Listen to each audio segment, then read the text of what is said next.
Choice Radio, live 97.5, everything urban, Breakfast Club in the morning, Brian Banks at night. We have with us on the live line Nanci Fletcher. She's on so many classic songs for Death Row Records. And just real quick, too, you talked about, Dre and obviously Suge as well, being on Death Row. We had Dr. Dre. We had the other Dr. Dre from Yo MTV Raps on a little bit earlier. And he was with the group. Yes, I'm glad he's doing well. God bless him. Yes, he's doing great. Yep, he's doing great. And he talked about when he first signed the Def Jam Records with Original Concept, and they say they did not get paid. They got some royalties, but not what they should have gotten. And the whole thing was just a mess.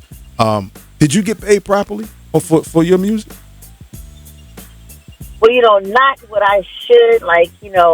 Right now I'm getting a small percentage of everything, but I'm telling you, not like I should. I will be because, it was like freaking nigga business. I'm safe to say that word. I don't know if I can say that word. It was not really, and then Suge was giving his friend credit on. It was crazy, you guys. I'm telling you, it was a wild, wild west. And, if you did try to bring any representation, they would, he'd be out and they would try to beat him or whatever. You couldn't even have.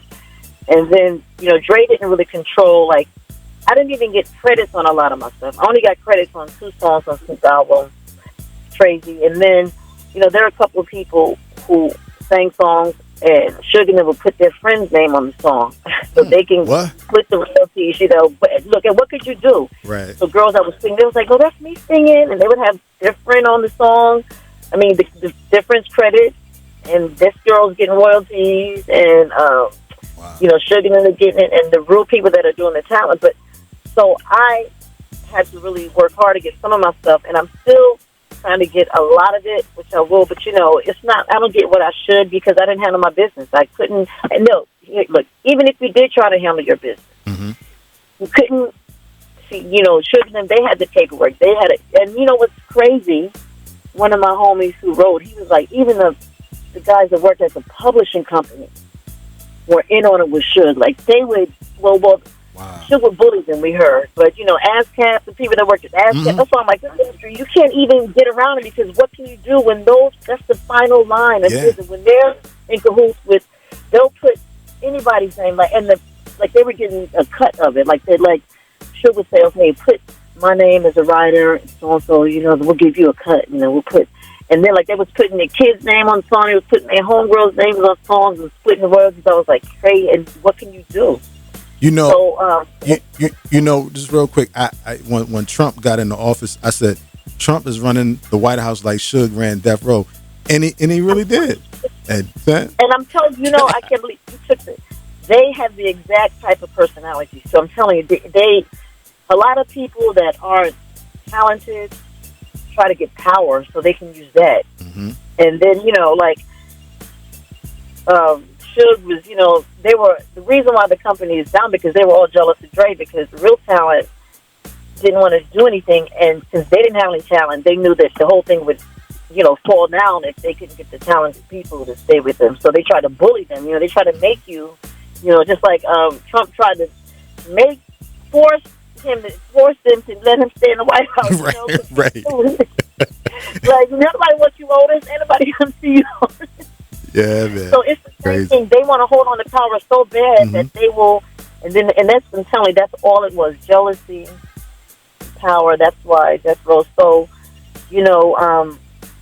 I just think that's a perfect example. They're just the look, and it's, sometimes you feel that people don't get, and I don't know if karma's real or whatever, but I think, Suge, I think he's, this is the only time I can say somebody got what they really deserved. And I mean, more because you guys, I really can't tell everything. There's so much. And it was, I'm sure. That are mean, mean people that are mean but then I feel sorry for them because I think that, okay, they were just, grasping. They knew they had a taste of power and it was it drove them crazy. And then they abused that power because if you give people that are kind of, not worldly, haven't been anywhere, kind of ignorant. If you give them power, then they get arrogant and start treating people bad because they feel that's how you should be when you're, when you're like a bully. So they start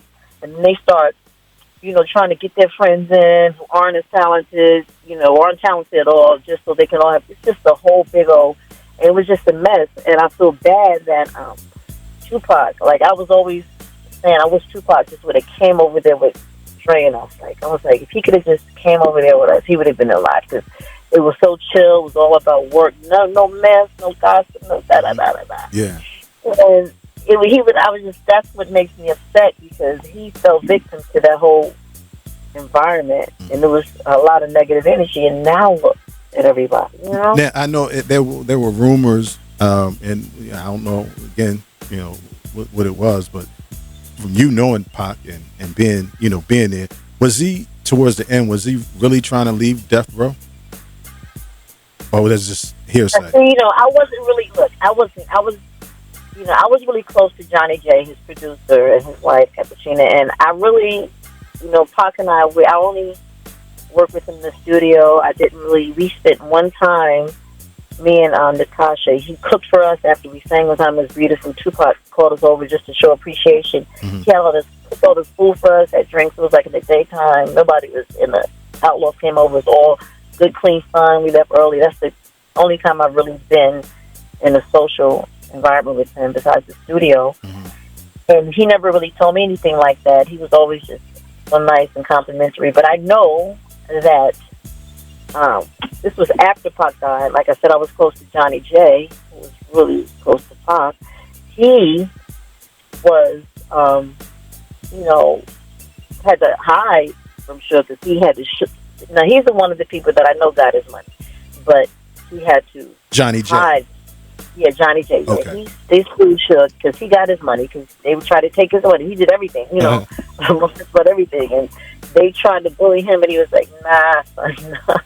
But he had to hide, he would come and get me. They take me out of the house, you were a secret, you couldn't know, blah blah blah. And then he went to jail and look what happened. I don't, that's the whole mystery to me. Maybe it is, but it's kind of odd that he was really hiding from this, right? Because so obviously they were threatening him, and I still talk to his wife now, but I haven't talked about that. I got to see her, but haven't really talked about we talked about his death and everything, Johnny J's death, and so once I sit down with her in person, I'm probably ask her some more stuff mm-hmm. because it just seems odd. So that was everybody has issues, and now I don't know if you heard about Snoop was just saying that he never got paid. I can't believe that. He was just interviewing Daz is on there just saying. So